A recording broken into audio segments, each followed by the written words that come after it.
Hi everyone, Nancy here. It is October 14, 2019, and I'm having trouble with my camera, but hopefully it'll be okay now. It fell. I was like, you see, I'm out here on the balcony again because it's so nice. It's like plus 12 outside. No, it's plus 9, and we're supposed to go to plus 12.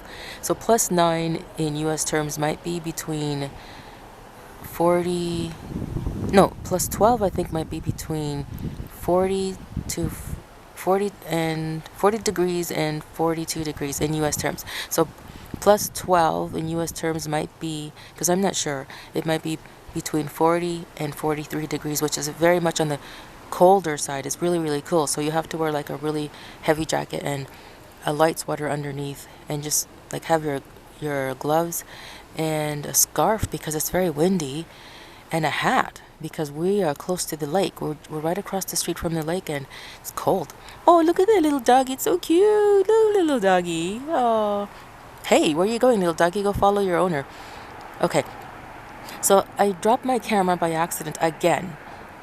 Just before I came out here on the balcony, I had already affixed the camera to the tripod, and as I was walking away, I knew it was not very stable, and I should have listened to myself, because by the time I walked far, far away, I heard a bang, and I ran back outside into the living room, and there was my camera on the floor. So hopefully, I don't know, because my camera keeps stopping the recording. This is the third time that I'm recording, so I'm hoping that it won't stop recording.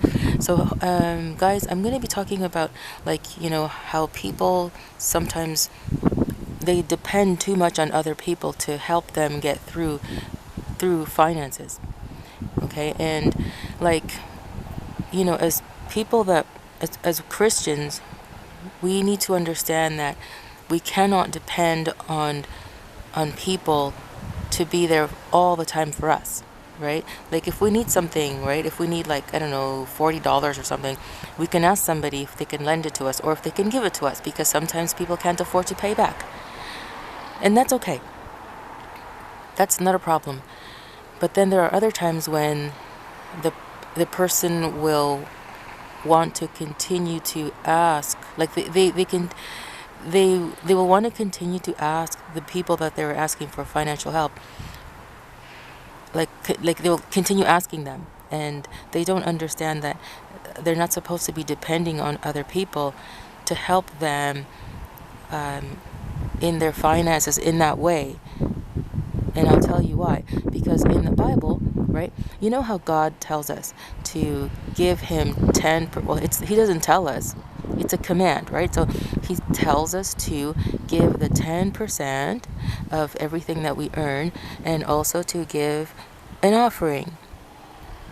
So every time you get paid from whatever job you're working at, or whatever your source of income, you have to pay 10% every time you get paid.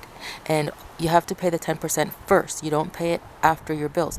You deduct the 10% first, and then you take care of your bills after. No, you have to deduct the 10% first, and then the offerings, and then you take care of your bills after. And a lot of people are saying, no, I can't do that. I have to take care of my bills first and my family first, and then I do the tithe. But that's not how it works, because God tells us that if we obey him by deducting the 10% and the offerings first, then the principle of following his rules results in our financial status getting better. So that's why people in their minds believe that if they give to God what he's asking for first, it doesn't make any sense. They're like, how are my finances supposed to get better if I am deducting a 10% and then another an offering, and I'm left with a lot less to deal with my bills and everything else that I'm responsible for? How are my finances supposed to increase? But the thing is, I just heard God say, trust me. So then we have to trust God. Because if we trust him, because in the Bible he says, trust me and see if I don't pour you a blessing so big that you will not be able to store it in your storehouses or your barn houses, or like your bank or your house or your apartment or your car or your garage. Like, that's what he means. So the thing is, you have to trust him, because he doesn't want you to focus on the fact that, like, that it looks like you're going to be left with nothing after you deduct the tithe and the offerings. He wants you to follow that formula. Okay, he wants you to follow that formula in order for you to open, so that you can open up the doors. You will open up the doors to God's favor, and then God will bless you in some way. You don't know how it's going to happen, but this is why he said to trust me. It doesn't make any sense. A lot of what God tells us to do doesn't make any sense, but that's why he says to trust me. Because if we don't trust him, we're going to be sitting there, not, just stuck, like at the stop sign,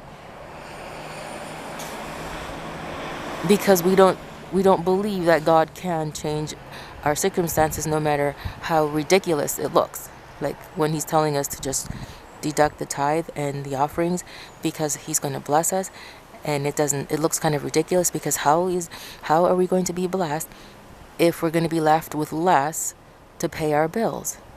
I just heard God say again, trust me. See, this is where we have to use our spiritual bravery and spiritual muscles to trust him. So if we just throw ourselves out there and trust him, then the blessing is going to come no matter how, or like no matter which way it's going to come. It's going to come, right? So I'm going to give you an example of a person that I was helping.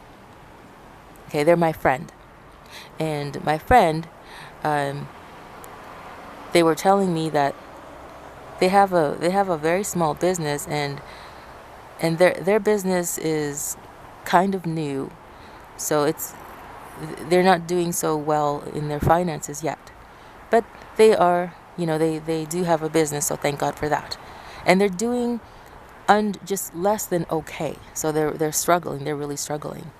So then I was having a conversation with my friend recently, and my friend was telling me that they're going through certain things, and they're lacking in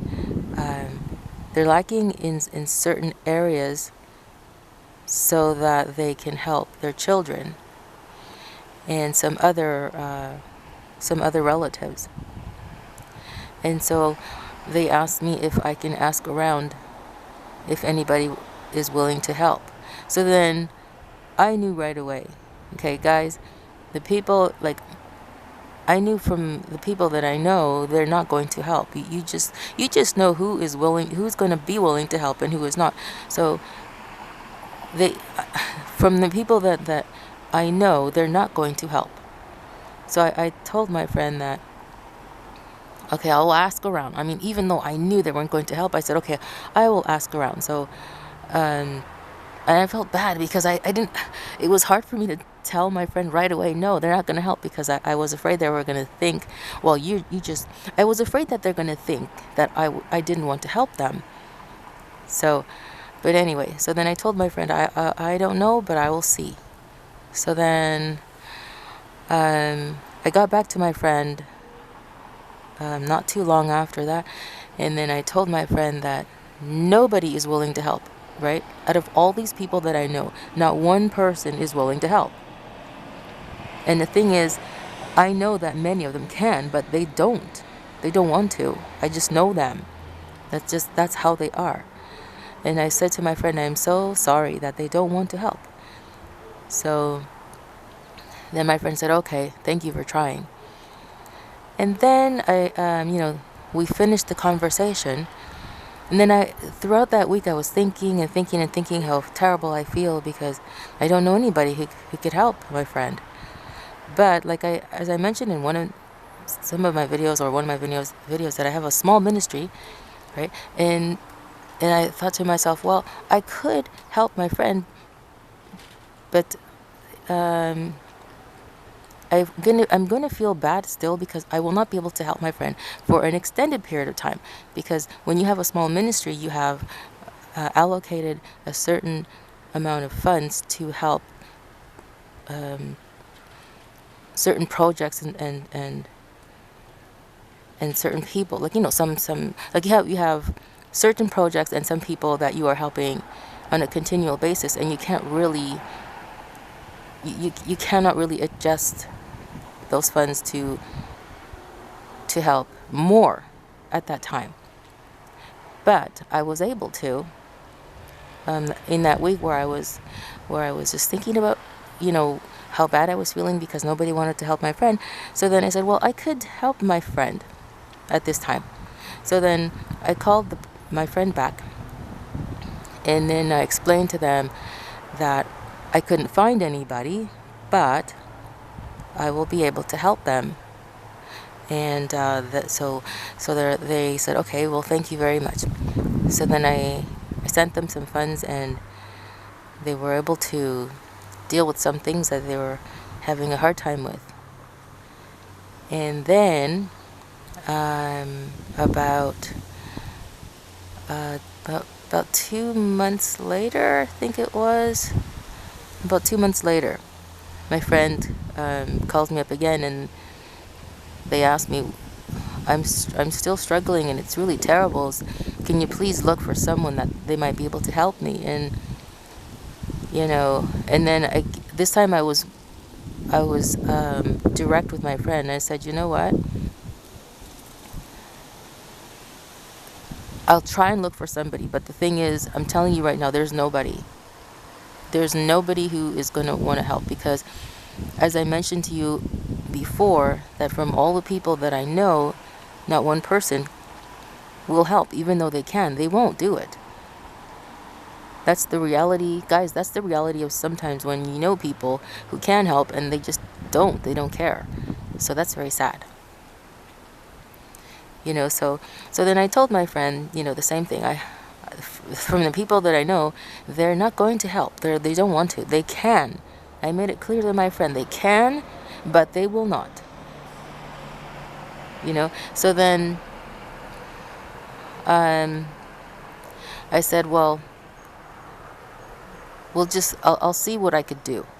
So then sometime, like, we finished the conversation. So then we finished the conversation, and then in that week I started to think about it again. I said, well, I have this ministry, and I'm not really supposed to be removing those funds for those areas, although it's not going to be hard for me to do it, because there's those areas, the people and those charities that I'm helping, they're still going to be covered. But I can still help my friend. So then I decided to help my friend again. So I called up my friend and I explained to them that I will be able to help them again. And they said, oh, thank you so much. And I said, okay, no problem. So then I sent them the funds. And so then, they were okay. And then a month later, my friend called me up again and said, Nancy, I'm really, really struggling. I'm still struggling, and it's so hard because I have so many bills. I have all this stuff. My business is, it's not really producing as much as I would like for it to produce right now. And I'm so stressed out because there are so many people, and I'm the only person who is generating any money. So I'm so stressed out. I know God will help me, but I'm so stressed out. So then I told my friend that this time there was nothing that I could, I couldn't help my friend. At this time I couldn't help my friend. So I said to my friend, I can't really help you right now. I feel terrible, but I can't really help you. I just can't do it. And like I said before, from the people that I know, they're not going to help. They just won't. I won't even bother asking them, because I know for a fact, I know them. I know who they are. They will not help. And so then I asked my friend, I said, the reason why you are struggling so much is because you don't tithe. Right? You have to give the 10%, and you have to give an offering. So then And I explained to my friend, this is how God works. If you want your financial situation to change, you have to start tithing and give offerings. So then my friend sends me back an email, and they asked me, what is tithing and what is offerings? And I said, in my mind, I'm like, what? What do you mean, what is tithing and what is offerings? You're a staunch Christian. How could you not know what that is? So that's what I was saying to myself in my brain. So then I replied back to my friend and I explained everything about what tithing is, right? That you have how God commands us to give 10% of everything that we make every time, and it's got to be from the first thing that you deduct. The tithe and the offerings has to be the first thing that you deduct every single time. You just don't do it once in a while. And you also have to just let God work with that money. Let God work with the money. And so I also told my friend that you cannot be working 7 days a week. No, let me see. No, that's right. I told my friend that you cannot be working 7 days a week, because my friend works 7 days a week, and God commands us to only work 6 days a week and honor the Sabbath. So I explained this to my friend. I explained all about the tithing and the offerings, how it works, how you do it, okay, how you can't mess up, and how you have to trust in God, and also about working only 6 days a week, not 7. And guys, I did not get a response back. And that was about 2 months ago. So what I sensed from my friend, I actually felt it coming from my friend. They became hostile, and they became hurt, because they expected for me to continue to send them funds to help keep them from struggling, right? So then in my email, I also explained it to my friend that you are never supposed to depend on people on a permanent basis in that way, because that is not the way God meant for things to be. And the thing is, God wants for us to trust in Him, because He's our source, right? Now, of course, it's okay. Like I said in the beginning, it's perfectly okay to help financially several times. It really is. But it's not good when the financial help is going to the person, and that person, like, it's not good for the person who's receiving the financial help to expect for that other person who is helping them, to continue to help them indefinitely, because life doesn't work that way. And God wants for us to trust Him, and to just, like, what's the word? He wants us to depend 100% for everything in Him. Because, guys, like, if people will not always be there, to give financially. That's why God wants us to trust Him as the source for everything that we need. And even if a person will be there indefinitely to help another person financially, that's still wrong, because God wants for us to depend on Him for finances and for anything else. Okay, He wants us to depend on Him, because He can bless us even way better than people can. Because with people, there's a certain amount, there's a limit to what they're going to give us. But if we trust in God for the finances, He's going to give us finances, and He's going to continue to increase those finances. Because when you're dealing with people, it's not going to always increase. It does not always work that way. It does not normally work that way. So my friend was really offended. Like, I sense very strongly in his spirit, they got really offended. They were really just hurt. They were appalled. And because I felt that, and now I haven't heard from them in 2 months. Because they do not want to trust in what God says. I gave them the scriptures. I gave them the scriptures for how God tells us in the Bible about the commands to tithe. I told my friend it's a command. I also told my friend that you cannot be operating your business 7 days a week, because if you do that, you are going to suffer. Your business will never get anywhere. I told my friend, the financial distress that you are in right now is this way because you weren't tithing, you weren't giving offerings, and you work 7 days a week. And so after I explained all this to my friend, suddenly they get all offended and I don't hear from them anymore. It means that they do not want to trust in God.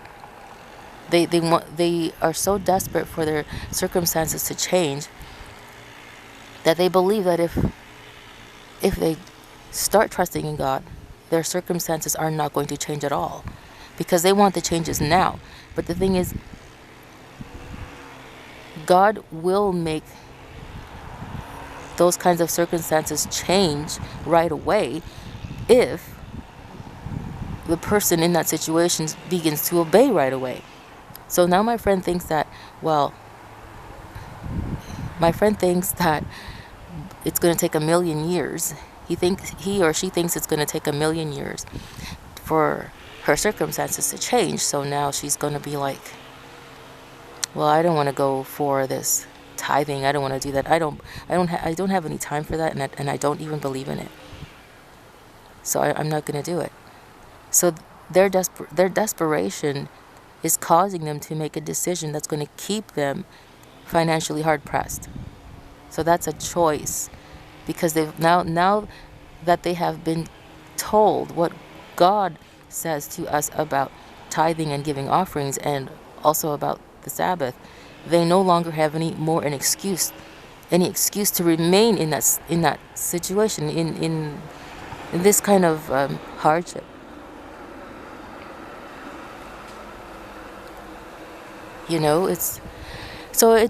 It made me really sad. Yeah. It made me really, really sad too when I didn't hear from my friend again, because they're continuing in hardship, right? So they don't want to listen. And the thing is, it's been 2 months, and at this point I'm confident that God would have changed things in their business, because it's been 2 months since I told my friend this thing, and he's still angry. But he'll learn. God will grab a hold of her, and he will learn. See, guys? And I'm going to give you another example. So there was a friend that someone in... I'm just trying to wait for the noise to pass by. The bus. The bus is kind of loud, but it's loud to me, but it might not be loud to you. I kind of shut up because I don't want my voice to be drowned out, just in case it's loud for you guys too. So guys, there was a person that somebody in my family knew, and they were really good friends with them. And this family,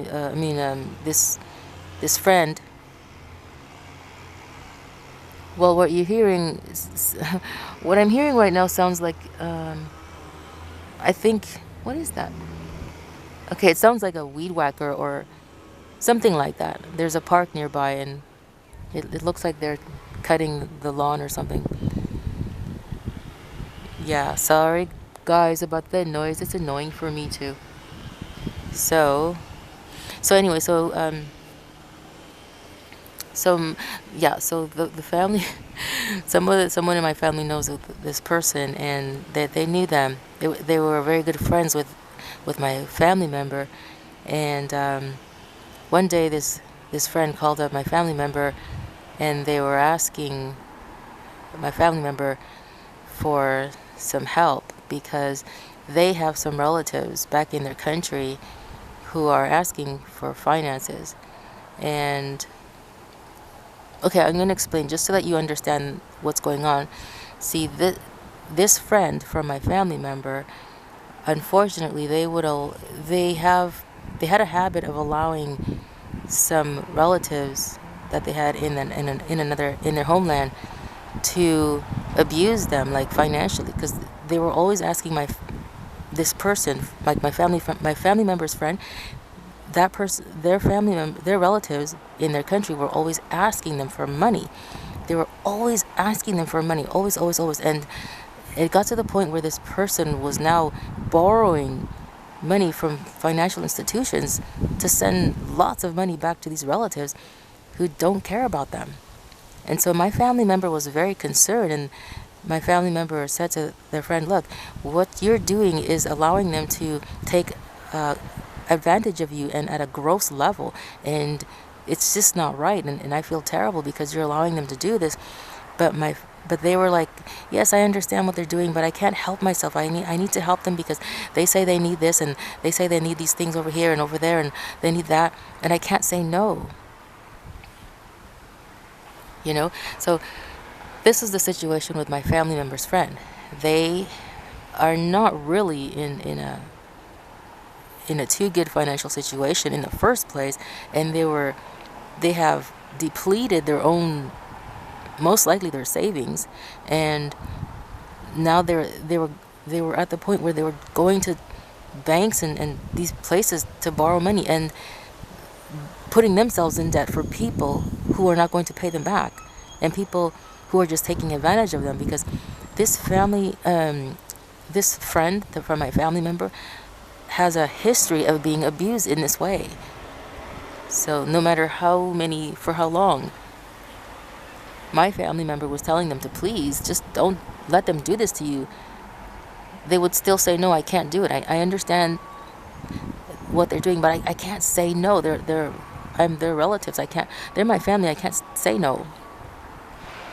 Guys, I'm going to come back because it's 27 minutes and my camera stops recording every 30 minutes.